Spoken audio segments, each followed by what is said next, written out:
All right, I have the top of the hour, so we're going to go ahead and get started so we can be cognizant of everybody's time today. Thank you so much for joining us. My name is Megan Ockett. I am the program director with Healthy Birthday Count the Kicks. I'm excited that you're giving us an hour of your time today. We really appreciate it. And as we move forward, just some housekeeping things. This is being recorded, so everybody that registers does get a recording. You'll get a PDF of the slide deck. You're automatically muted, so feel free to ask questions in the chat box or the Q&A as we go throughout. We'll answer questions at the end, but I want to make sure you don't forget any of those great questions, so feel free to add those throughout the presentation today, and we'll go ahead and jump right in. First on your screen, you'll see some of these beautiful faces. These are just some of the babies that have been saved with Count the Kicks information, and we'll talk more about that here shortly. And then first, I wanted to say that, big shout out to North Dakota Department of Health and Human Services. It's because of a partnership with the health department there that we are able to bring you these free educational materials, these free webinars. All of this type of information for Count the Kicks is in partnership with the North Dakota Department of Health and Human Services. And with that, I am going to do some brief introductions. Like I said earlier, my name is Megan Ockett. I'm the program director with Healthy Birthday, which is the 501c3 that created the Count the Kicks program, evidence-based stillbirth prevention program. I've been with the organization for about 3.5 years. My background is in public health. I love maternal child health, and I really like systems change. So how can we take what you learned today and integrate it into your system, whether you're a WIC coordinator, home visitor, provider, nurse? I want you to be thinking of ways you can integrate this messaging, this practice into your workflow to make this common practice, because that's what we want to do today. And I'll throw it over to my colleague, Sarah, to introduce herself. Hi, I'm Sarah Coleman, and I am the State Expansion Director, and I have been here about 3.5 weeks. So 3.5 years to Megan, 3.5 weeks. So I will be in charge of building relationships with North Dakota and helping you reach the population that you desire to with the stillbirth message. And I'm excited to be here. I have a history of maternal child health experience. Most recently, I was actually an administrator in a large school district in Colorado. So I will send it back over to Megan. Thanks, Sarah. We are so glad you're here. So first, let's learn more about Count the Kicks and the impact it can have. So let's watch. We're going to turn now to that GMA parenting alert about a free app a mother says helped save her baby's life by tracking how often she kicked. ABC's Diane Macedo is here with that story. What is this all about? So this mother says that everything was completely normal in her pregnancy until one day, thanks to this app, she noticed that something was off. Well, it turns out her baby was in real trouble. For Emily and Jeremy Ecoff and 2-year-old Liam, oh, nice. Life with their new baby Ruby is extra precious. We have a healthy baby girl, and we could have had a burial instead. Ruby is lucky to be alive, and her mom says that's largely thanks to an app. The free app called Count the Kicks aims to prevent stillborn deaths by helping moms record their baby's movements.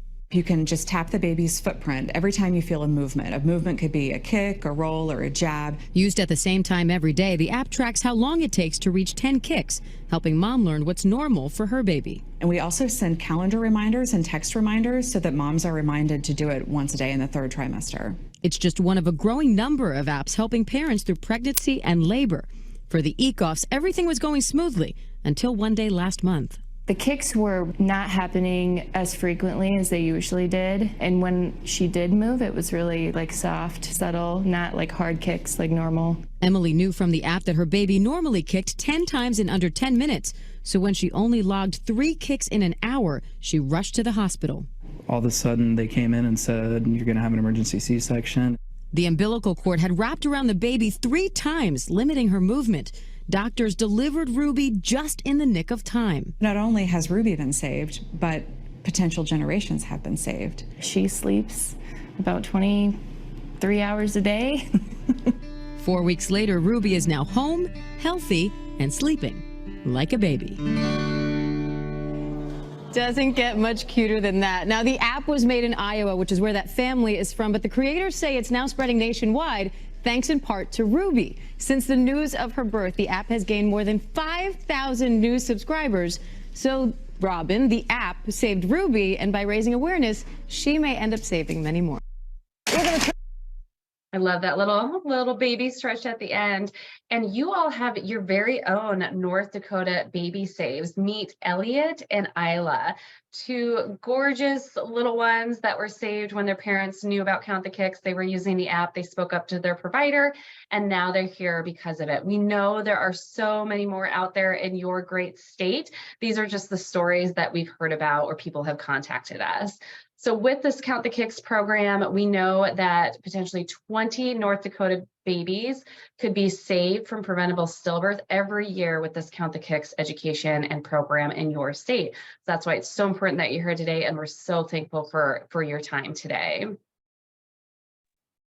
So what exactly is Count the Kicks? You might be wondering right now what this is. So this is a evidence-based stillbirth prevention program, and it educates parents on the importance of tracking fetal movement and understanding what's normal for their baby.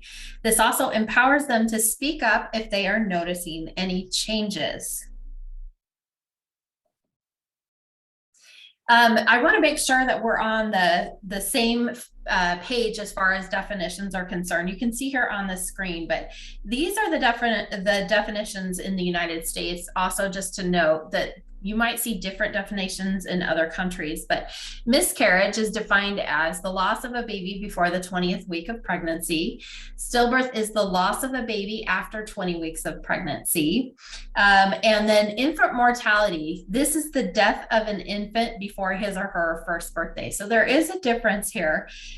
We can also further categorize stillbirth in early phase, late phase, or term phase, just for your information. And it's important to note from the statistics that we are losing just as many babies to stillbirth as we are to infant mortality. So we should be talking about stillbirth just as much as we are talking about infant mortality and SIDS prevention. There are vast differences in the stillbirth rate, disparities that impact Black, Indigenous, and Pacific Islander communities.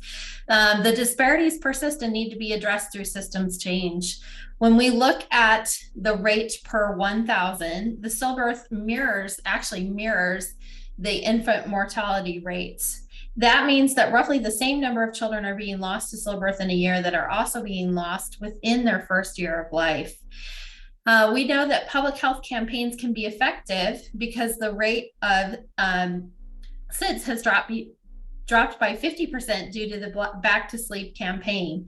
We would love fetal movement monitoring to be talked about just as much to make a difference. And if you look here, 1 in 173 pregnancies end in stillbirth, but look at the disparities that are there. When we talk about Native Hawaiian or other Pacific Islander populations, 1 in 94 pregnancies end in stillbirth. For Black pregnancies, 1 in 97. For Indigenous, 1 in 128, and so forth. So you can see that disparity is painted out for us in the statistics. The COVID-19 pandemic has increased the urgency for this work because the virus has the ability to interfere with pregnancies, and this has also changed the structure of our healthcare system. So let's look at North Dakota data specifically. I want to call out a few things. The North Dakota rate is slightly higher than the national average. So if you look there, that teal line under stillbirth rate comparison, the teal line is the United States. North Dakota is the red, and then that yellowish gold for Hawkeyes, that is the Iowa line. And this is kind of what we want to make some comparisons to, and our goal to get to is to mirror what is happening in Iowa. A note on the comparison to that state, to the state of Iowa, that campaign has actually resulted in a reduction of 39% stillbirths that are impacting Black mothers. So on average, North Dakota is losing 63 babies a year due to stillbirth. So as I mentioned before, there are disparities that are impacting birth outcomes. And you can see here, let's just go through several of them. Systemic racism, systemic racism, the way that society is fostering racial discrimination. And this could be through mutually reinforcing systems like education, media, housing, employment, healthcare, and criminal justice.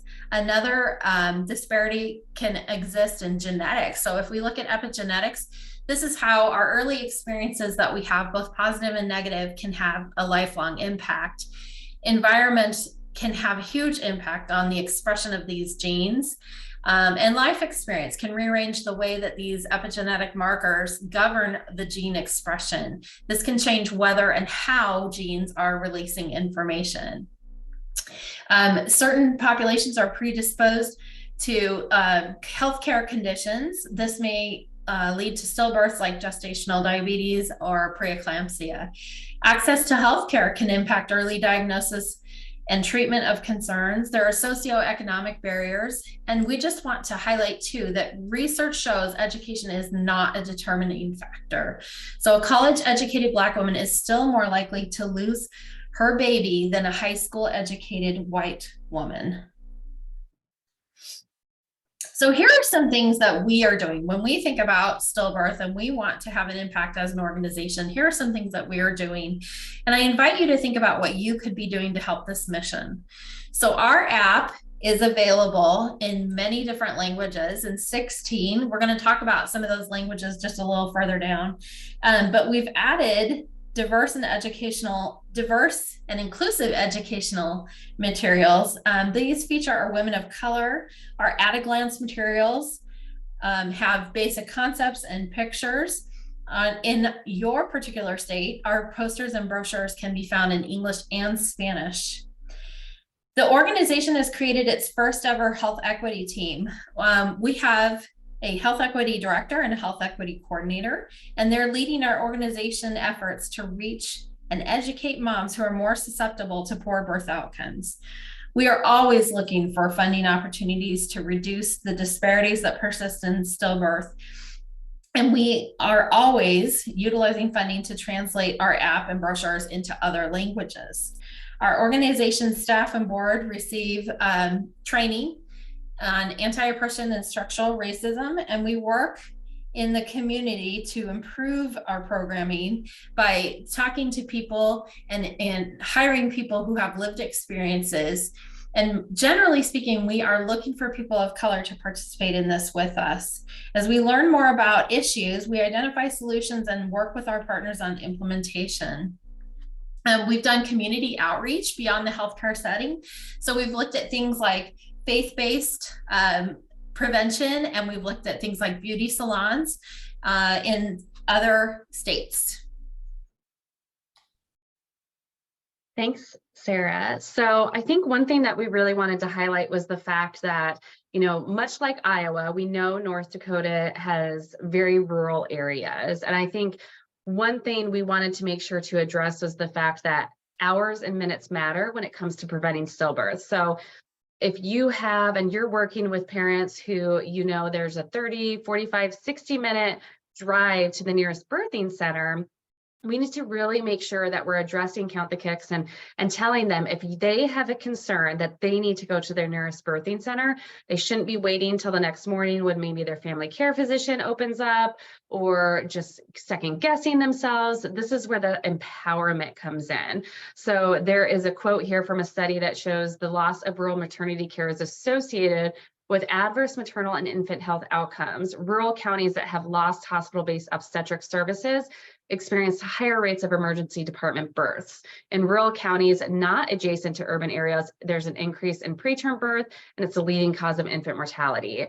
And so we heard Sarah talk about how that infant mortality and stillbirth rates mirror each other. So if we put that together, we just need to ensure that we are having these conversations, that we are reaching and thinking of innovative strategies to reach those in rural areas to ensure that they feel empowered and educated to know their baby's movement. So we just wanted to address that aspect of it, living in a very rural state.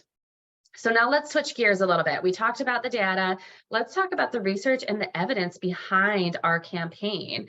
So one of the first things I want to stress to you is if you really like reading journal articles and research, like hats off to you. That's awesome. We have a whole page dedicated to evidence on our website. But if you are like the majority of the population and really don't care for reading full research pages and all that terminology, I just want to stress that you should at least read one. And I promise it's not that long, but the one I'm referencing is this Norway study. And the reason I want you to read this one is because this is the study that started it all. And what I mean by that is Count the Kicks, while founded and based in Iowa, is a national campaign. It was actually founded by 5 central Iowa women who all experienced stillbirth or infant loss in the early 2000s. They didn't know each other at the time of their loss. They got connected through pastors and friends. And as they started grieving together and meeting for coffee and talking about their situations, what they realized was that stillbirth was a lot more common than they thought and were told. Here they were, 5 central Iowa women with similar stories thinking, I was told this does not happen. I was told this is like getting struck by lightning. And that's not the case. Like we heard Sarah say, it's, you lose 65 babies a day to stillbirth across the United States. That's not like getting struck by lightning at all. It's a devastation. It's tragic. It happens a lot more than people think. So fast forward a couple years with these women, and a couple of them were at a public health conference where they heard about this study out of Norway that showed when expectant parents were educated on getting to know what was normal for their baby's movements and what's normal for that baby, and that's really important, that normal verbiage right there, we're going to talk about that. When they were educated on getting to know what was normal for their baby's movements and spoke up to their provider, the stillbirth rate among this cohort during the study decreased about 30%. And so some of the founders, these women heard this and they said, wow, just by educating on getting to know what's normal for their baby and speaking up, the stillbirth rate decreased in the study. We can bring this back to Iowa. Great things start in Iowa. Let's do that. So they came back to Iowa. They worked with Iowa Department of Public Health. They looked at additional research on the importance of tracking fetal movement. And they created what you all know and saw earlier, that evidence-empowered campaign, bright, colorful, Count the Kicks program in 2008. And so from 2008 to 2018, we've had a 32% reduction in the number of stillbirths here in Iowa. And that's what we want to bring to your state. We recently had research published in BJOG, which is the International Journal of Obstetrics and Gynecology. And because we're all different types of learners, I wanted to play a short video that talked a little bit more about the research versus me just telling you. But this is what the research showed that was just released literally a couple weeks ago. So let's watch. We know that there was no other sort of public health campaign going on in Iowa related to stillbirth at the time. And we know there's a relationship between the activity of Count the Kicks and the changes in stillbirth rate. Prominent stillbirth researcher Dr. Alexander Hiesel led the study that shows birth outcomes improved when moms learned about Count the Kicks. And I think there was no doubt from the data that we saw a massive jump in the app downloads when there was a TV appearance. And I think ultimately as human beings, we are hardwired to listen to stories. You can hear people like me talk about data all day long, and after a while people's eyes kind of glaze over and you can see that you've lost them.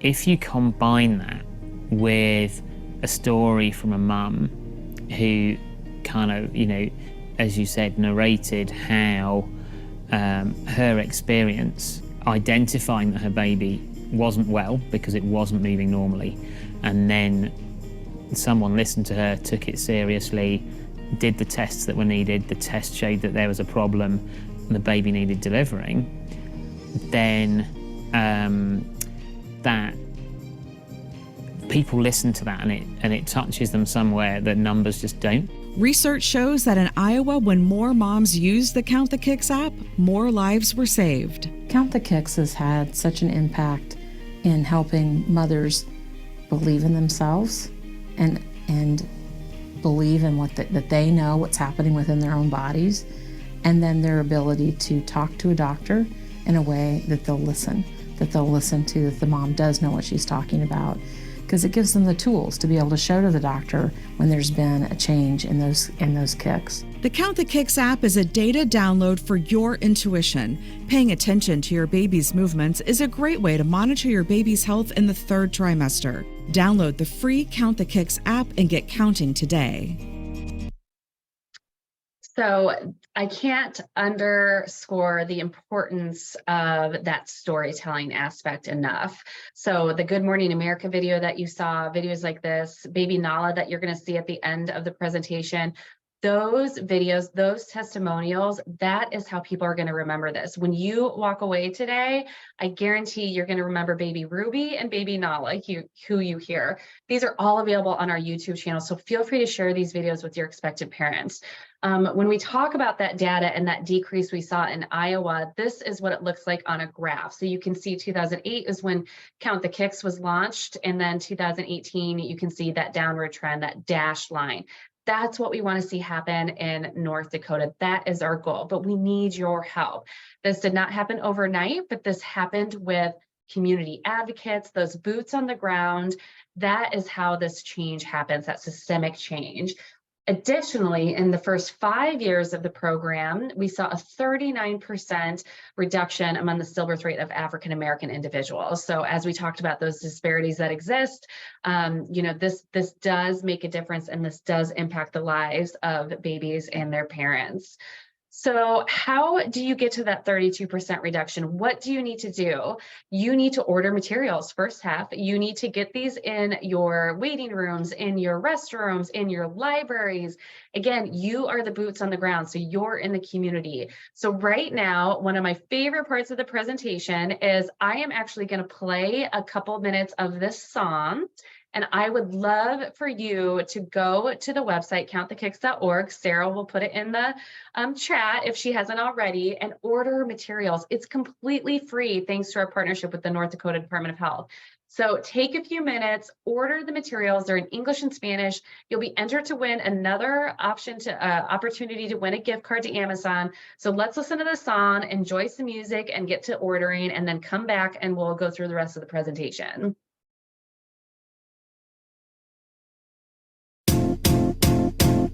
It might seem crazy what I'm about to say. Sunshine, she's here, you can take a break. I'm a hot air balloon that could go to space. With the air, like I don't care, baby, by the way. Because I'm happy. Clap along if you feel like a room without a roof. Because I'm happy. Clap along if you feel like happiness is the truth. Because I'm happy. Clap along if you know what happiness is to you. Because I'm happy. Clap along if you feel like that's what you want to do. Here come bad news, talking this and that. Okay, I want to be cognizant of everybody's time. So I know we're all multitaskers, so go ahead and keep ordering if you're still ordering and filling out the form. They're in English and Spanish. You can order posters like you see here on your screen, brochures, app reminder cards. There'll be another opportunity to order as well throughout the presentation, but feel free to keep ordering while you listen. So if we circle back to the research, I want to make sure that we address one of the top questions that I always get during these presentations or as I'm talking about this with people. And that is this going to increase anxiety in my patients or my expectant parents? And is this going to increase hospital utilization? Or is this going to increase visits to the doctor and calls to my nurses and things like that? And I understand these concerns. I think as humans and individuals, we tend to always think of that worst case scenario, right? Like what's the worst that could happen? And then when it doesn't, we're happy. And so I just want to address this head on and let you know that your concerns, this does not increase hospital utilization. It does not increase anxiety. And I'll tell you why in a minute. For the hospital utilization things, we have research on this that shows, and here's some quotes that we pulled out, that usually the fetal movement count is reassuring to the pregnant woman.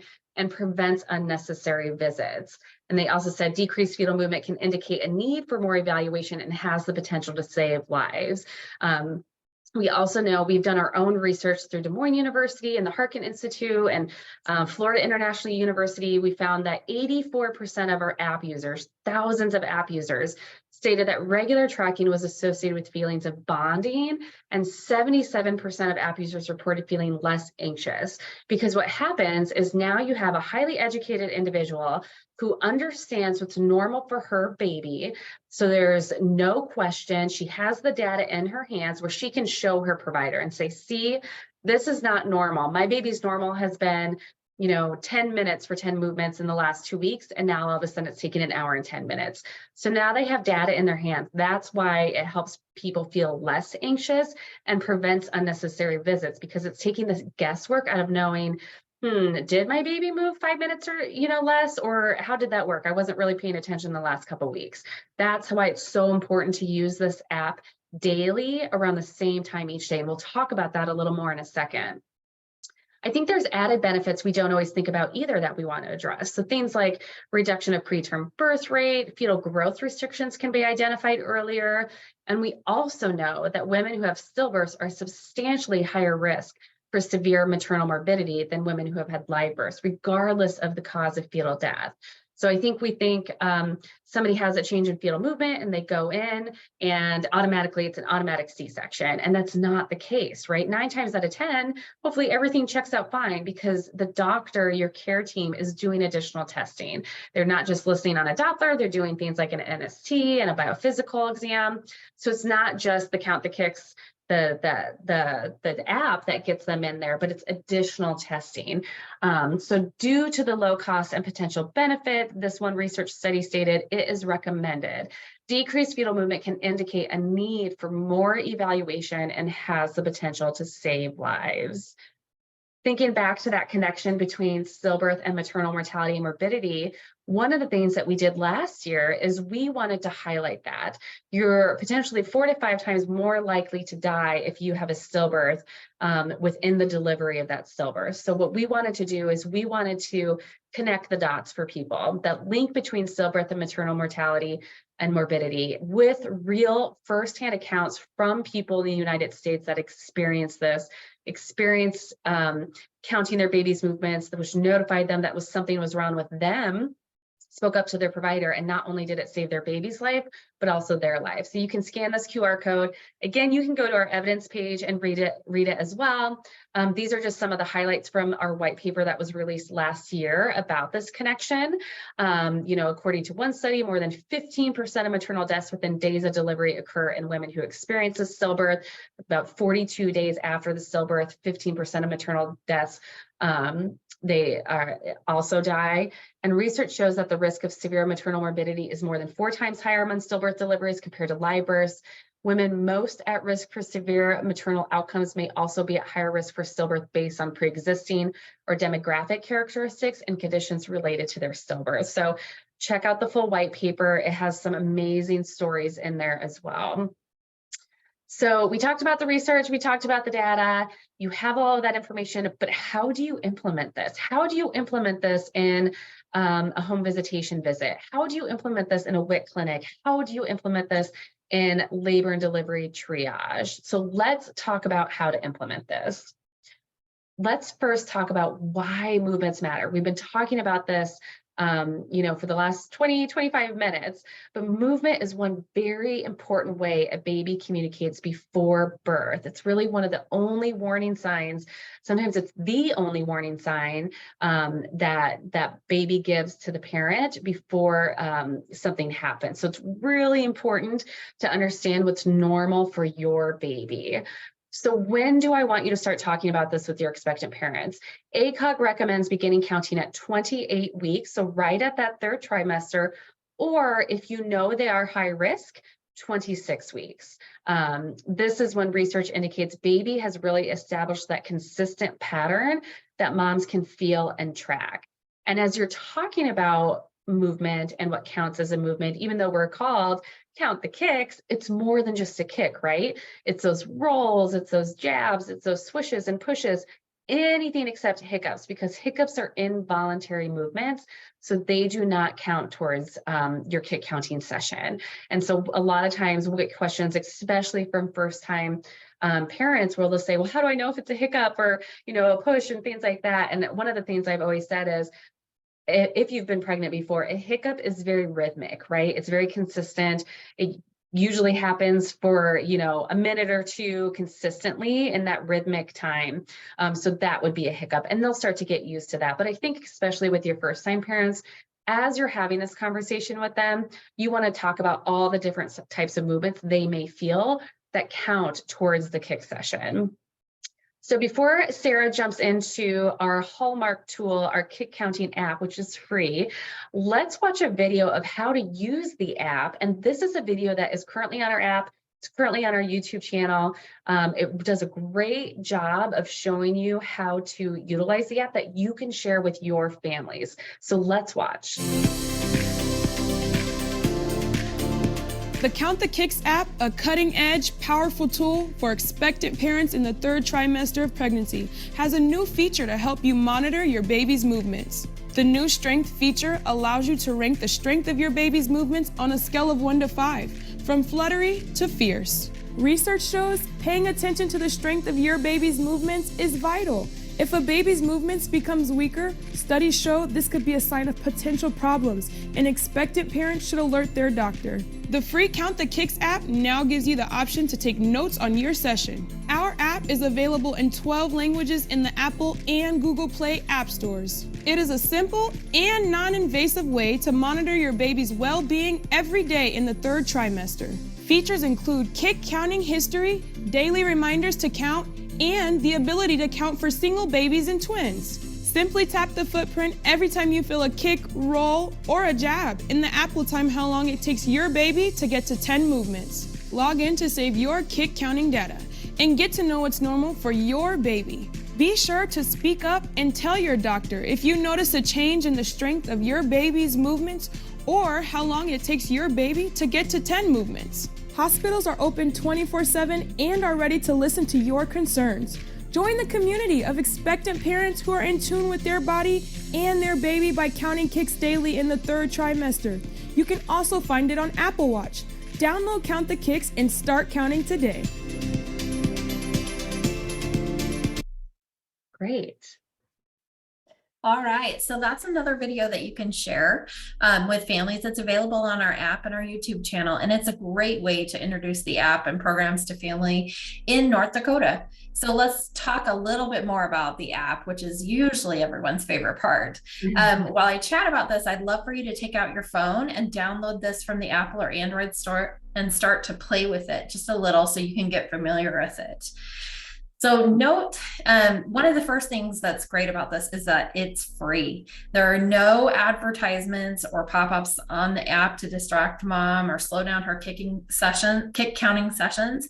There is a daily reminder that activates, and this just reminds mom to count at a specific time. We regularly survey our app users and listen to their feedback and make changes and improvements. So if you have specific things that you would like to see, go ahead and let us know through that info.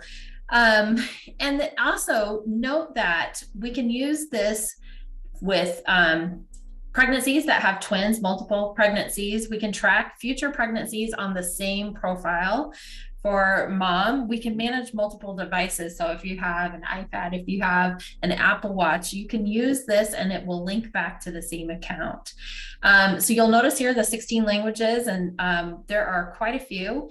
And we're looking at this all the time. We have Amharic, Arabic, Burmese, Chinese, Dari, English, French, Haitian Creole, Hebrew, Hindi, Marshallese, Portuguese, Russian, Spanish, Swahili, and Vietnamese. So we have quite a few languages that it's been translated into. A couple notes about how to do this. We want pregnant individuals to count at the same time each day, and we want them to make notes about how strong the kicks are at the same time. So as you can see there on the left, there is a phone and it's got the footprint and the time that is elapsing. So mom will just touch her the footprint and it'll count that movement. And then when she gets done with the session, that will create this graphic that you see in the next phone here on the slide, and it'll tell how long did it take to get there, and mom can indicate what the strength of the movement was. And that's where it becomes really important to teach families about the strength of movement when you're working with them, so that they can accurately predict and monitor how strong these kicks are. If you get interrupted during a kick counting session, you can always restart the session or delete a kick if you accidentally tracked one.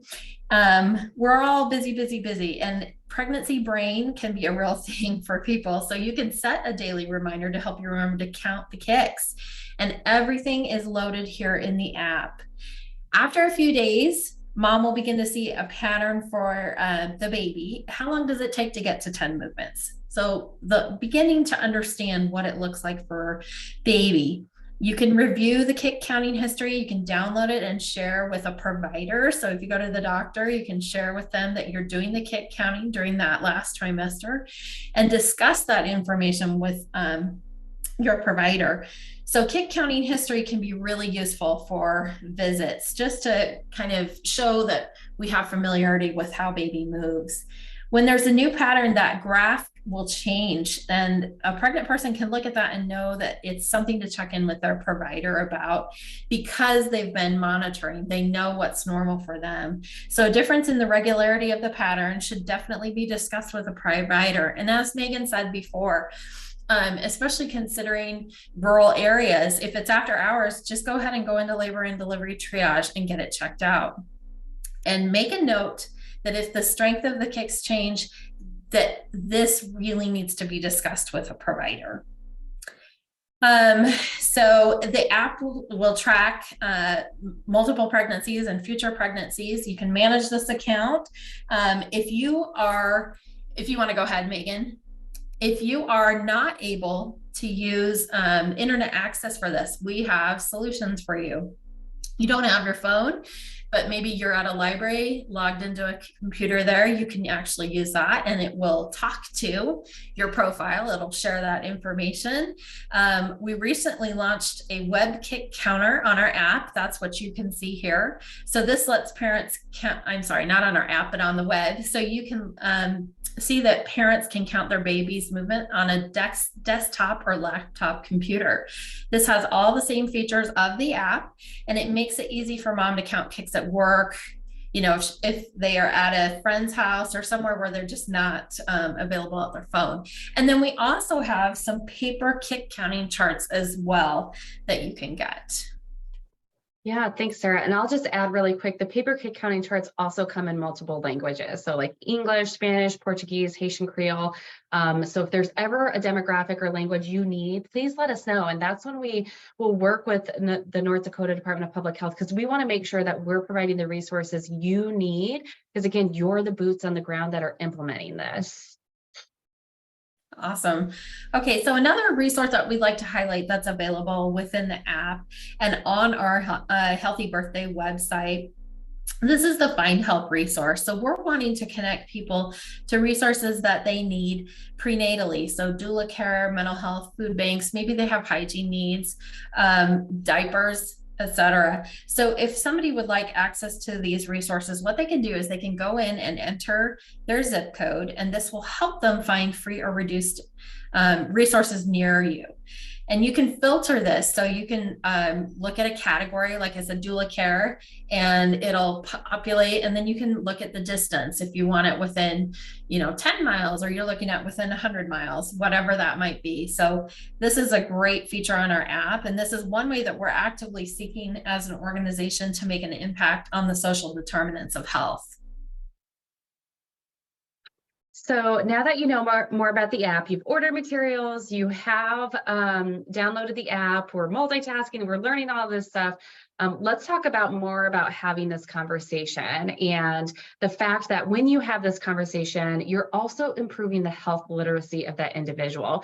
And we know that health literacy is one of the strongest indicators of an individual's health status. So how are you improving the health literacy? How are you talking about this information to improve that conversation? Well, first, you're being equitable. You're avoiding assumptions, and you're providing this to every single expectant parent you see, no matter their race, their gender, their religion, their socioeconomic status. It's the same information and interaction. You're listening and you're learning. You're asking strategic and open-ended questions. Things like, what do you know about fetal movement monitoring or baby kick counts? You know, you change your language, right? I'm using a lot of terminology like fetal movement. You'd probably do baby movement, baby kicks, being clear and concise. Like I just said, avoiding long or complex explanations, medical terminology, things like fetal movement. You wouldn't be saying that like I am today or Sarah is. You're being honest. You're speaking the truth while still practicing empathy and compassion. We'll talk about the honesty part and talking about stillbirth with patients here on the next slide. And then you're reteaching. If somebody displays a confusion or a lack of understanding, you're making sure that you correct and clarify. You're providing that extra support. That's why we stress so much that we want you to be talking about this every time you see them. So if you're maybe a WIC consultant and you might not see them for 3 to 4 weeks, when you see them again, ask them, how are your baby movements going? Can I see your data on your app? What questions do you have? Have you share this with your provider? Those types of things. If you're a provider on the call today or a nurse and you see them, you know, every 2 weeks or every week there towards the end, please be asking them every single time you see them. I think there's this old adage, or, you know, where it says like you have to see things, I don't know, what is it, 4 or 5 times or 8 times? I don't know. So if you think about it, to get it like a habit forming. But if you think about it and you have a poster in your waiting room, a poster at your library, and then you have brochures at your desk, and then you're talking about it, and then you see social media ads, because we're also doing that with North Dakota Department of Public Health. Look at all the ways that people are getting this individual in a variety of different mediums. So how do you talk about stillbirth with expectant parents? We understand how tragic and dark stillbirth is, but we talk to people about it, and we talk to people about lots of different things that can go on during pregnancy. We know, and you know, pregnancy is full of risks that we talk to people about. Stillbirth is another risk that expectant parents deserve to be educated about. We talk to people about not drinking and why, and not smoking, and taking a prenatal vitamin. This is something we should be talking about, tracking your baby's movements for stillbirth prevention. Or maybe you're thinking stillbirth just happens, there's nothing we can do. But again, there are those warning signs if expectant parents know what to look for. Again, a change in baby's movements can be an early or the only warning sign. And then we like to address this one a couple times, actually. My baby's always active. It's not a concern, because I guarantee you, when you start talking about this with your families, with your parents, with your community, you're going to have pregnant individuals who are going to say, oh, I don't need to do that. It's like a jungle gym in there. And I get it. I have had 3 babies, and every single one was so different. So we cannot compare to other pregnancies. We cannot compare to our friends. And we also need to know what I say to people when they say that. I'm always like, that's awesome. A healthy baby is an active baby, but babies are active until they aren't. And cord and placental complications can be sudden. So I really want you to know what's normal for your baby, so you can speak up if you notice a change. And that's why it's so important to count daily. Or you hear, oh, I don't need to count. I'm almost at my due date. It's going to be any day. And again, I just want to stress the fact that the risk of stillbirth increases as an expectant parent approaches or exceeds their due date. So now Sarah and I are going to do a little bit of role playing, where Sarah is going to be the pregnant individual, and I'm going to be her provider, doula, educator that way. So Sarah, take it away. Oh, all right. My baby. Oh, go ahead, Megan. No, go ahead. Yep. My baby's always active, so I don't need to count the kicks.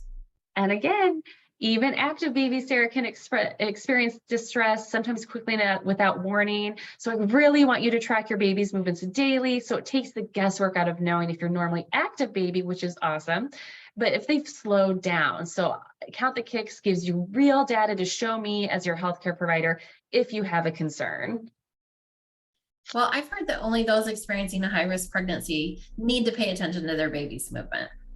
That's a great question, Sarah, but I want every expectant parent to count their baby's movements. Even if you're not high risk, which lucky you are not, so that's great. I still want you to track your baby's movement and get to know what's normal for your baby. So I was reading in one of my baby books that my baby should get 10 kicks in 2 hours. Isn't that true? So every baby's different, and the recommendation to expect 10 kicks in 2 hours is actually outdated now, Sarah. Current research indicates that moms, you should work to understand the normal amount of time it takes your baby to get to 10 movements. And I'll go into this in a little bit more detail outside of the role playing, but we do have a research study on our website that talks about that 10 and 2 and why. And I've also heard 10 and 1. I think this is a real common one we hear. And so I do want to address it a little bit more. And basically what the research says is, as individuals, we focus so much on time.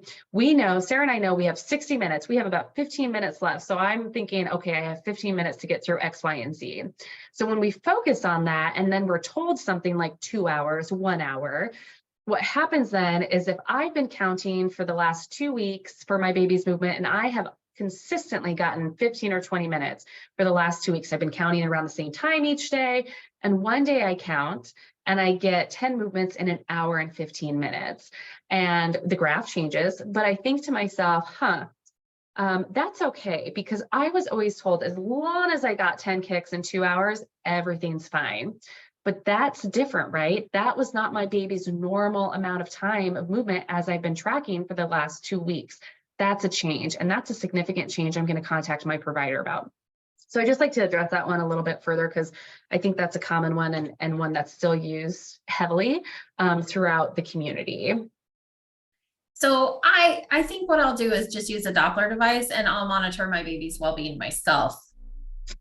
Yeah, I know there's apps out there as well that you can try and download to hear that, but I really want to stress that a change of your baby's heartbeat is one of the last things to occur when your baby may be in distress. So really paying attention to movement is most important, because a change in your baby's movements may indicate potential problems before the actual changes in the heart are detected. So I really do not want you using a Doppler device. And as a side note, even when you go in with a change in fetal movement, you don't just get a Doppler device. There's additional testing that goes on. So we do not recommend using a Doppler device. Well, Dr. Megan, my mom said that if my baby isn't moving, just to try and eat something cold, like drink a cold pop, or eat something really sugary to get the baby moving. What do you think about that? Sure. Again, research has really moved away from this idea that sugary drinks and the like are a good way to get baby to move. Kick counts are best monitored without those interventions like juice and candy. Because again, if your baby's not moving like normal and you've been tracking daily around the same time, I want you to speak up to me right away. It's just like when you and I are sick. When we're sick, we're on the couch, we're resting, we're conserving our energy. Same with baby in utero. If baby's not feeling good, there's an infection, umbilical cord, they can't move, whatever's happening, their movement changes. So it's really important to pay attention to that. Why would we try to force baby to move if they're not moving like normal? Speaking of that, isn't it normal for babies to move a lot less during the end of the pregnancy? That's a great question, but babies don't really run out of room, right? Everything kind of expands. The types of movements may change. So you might feel more of those jabs and those like elbows in the ribs and on your bladder, and less of those fewer body rolls. But again, your baby should be moving up to and even during labor. If you're monitoring your baby's movements around the same time each day, it should still take about the same amount of time to feel those 10 movements. Okay. Well, what about going to my dentist? Yeah, I absolutely want you to continue going to your dentist, to your preventative visits, because we know there's a lot of connection there going on during pregnancy with oral health and oral hygiene. So please continue going to your dentist. They know the proper tests that they can do during pregnancy. So absolutely keep visiting. All right. And then, so when I go to triage, they don't need any of that Count the Kicks education, right? That's the perfect opportunity to have this education. So I went to triage 3 times with my daughter. She was born in 2015, right when the app came out. So I wasn't really tracking her movement. I knew I should be paying attention to it, but I didn't know really how. All I knew was she took about 30 minutes every time I checked, compared to my son, who was 5 minutes or less. And I just didn't realize what her normal was when I was tracking. So what a perfect opportunity to go get checked out. Everything was fine. Luckily, she's now 7 and spirited and wonderful and feisty. But how great would it have been to have that information printed out on my after visit summary? And we're going to talk to you about how you can do that right now. So when we think systems change, depending on who's on the call today, if you're WIC, home visitor, labor and delivery, there's a lot of different ways you can integrate this. So we are here for you to talk this through with you, depending on your environment. So if you're labor and delivery, or if you're a clinic, can you add this information to discharge paperwork, to after visit summaries? Can everybody on this call take this back to their team? This is being recorded, and have everybody watch this so everybody knows what a priority this is. If you get a call, it needs to go directly back to a nurse or a provider. Could you include this in the family care or intake form? Let's say you're filling out that first intake form, they notify you that they're 12 weeks pregnant. Could you make a note on your calendar to say, okay, at 28 weeks, I'm going to start talking to them about Count the Kicks, or you see them at 24 weeks and you're not going to see them again until well into their 3rd trimester. Go ahead and start having that conversation around that time you're going to see them, and then say, when you come back, I want to see your data. I want you to start this in your 3rd trimester. Let's talk about it when you come back. Talk to your provider about it. You're empowering them. Or that glucose test, right? After you take that lovely sugary drink we all love. I know when I did it, I had to do it in front of the nurse, and then she took my blood and I had to sit there for an hour. What a great opportunity to say, great, while you're sitting here, read this brochure, download the app, and we'll talk about it. EMR, EHRs, integrating that into your electronic health records, adding a phone recording, like so simple that you could do this, and the more touch points, the better.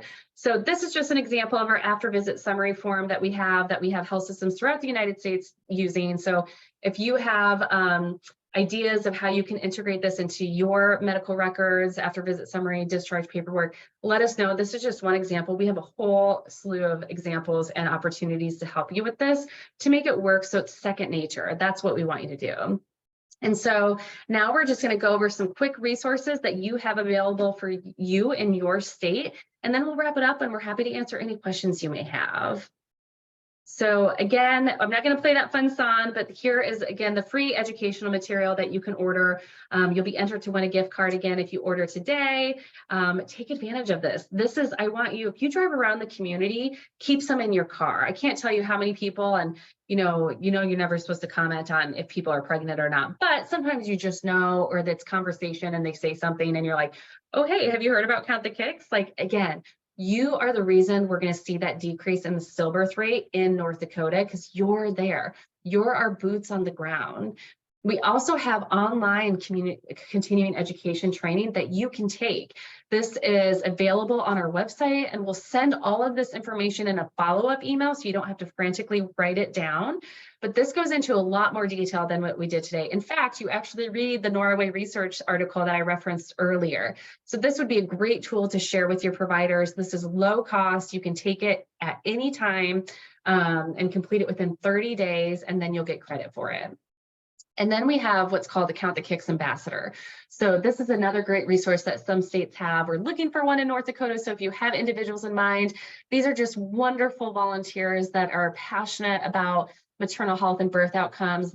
Sometimes there are lost parents who found us after their stillbirth, or they're birth workers, or they're just passionate, or they're baby safe parents where they'll contact us. They're highly trained volunteers on Count the Kicks. They can do in-person events, they can do media interviews, things like that. So if you have anybody in mind that you think would really love to volunteer with the organization, feel free to contact us and we'll get them connected.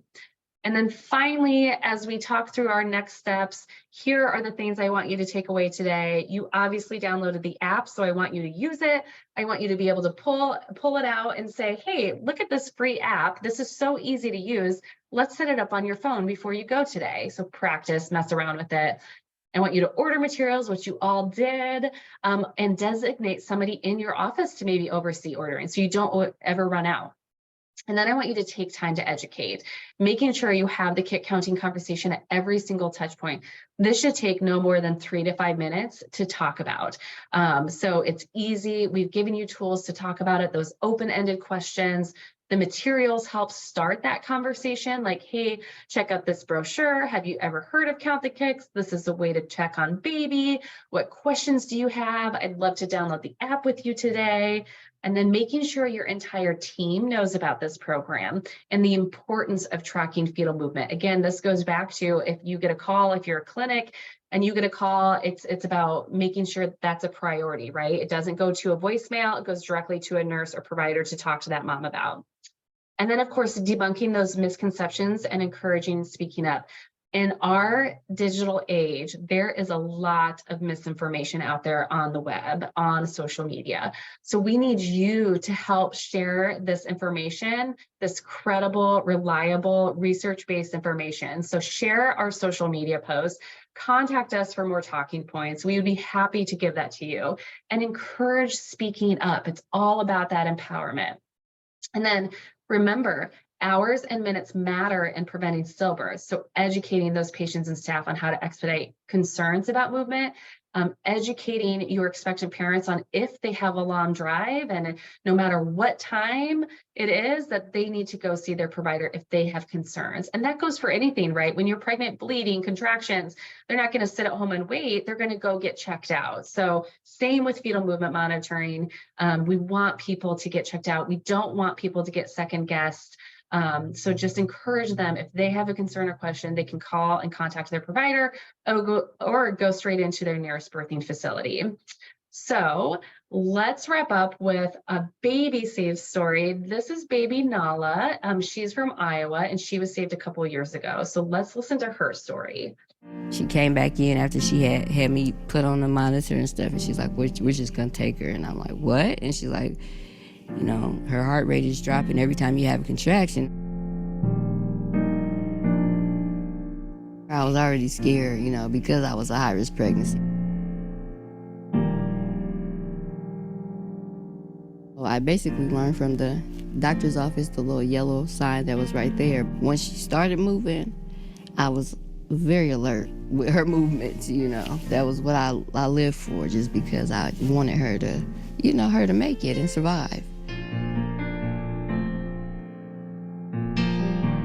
When she started moving, she moved, and she was consistent. It was always at a certain time. Nala was a kicker. When she started kicking, she was kicking. And this day, she wasn't moving at all. I started drinking cold water. I mean, I was drinking so much, my stomach was hurting to make her move. And she didn't move at all for me at all that time. So I'm just like, okay, I'm gonna get her checked out. It was the heart rate that was dropping. Like they said, her heart rate would drop real low every time I would have a contraction, and they were like back to back. She thought that it would save the baby, so she pulled her out. She was like, it's a good thing you came when you did, you know what I'm saying? Because if you wouldn't have, you know, we probably wouldn't be having the same outcome.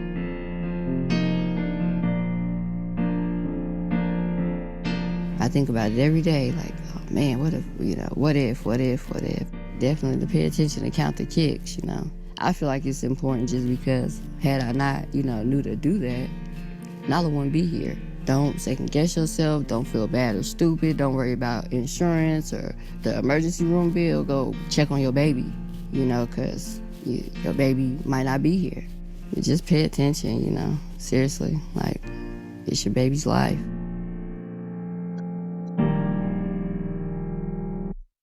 I really like what Dana, her mom, says at the end, where she says, don't feel bad or stupid, go check on your baby. And that's exactly the message that we want to share with our parents too, is that we want people to know that they can go check on their baby no matter what.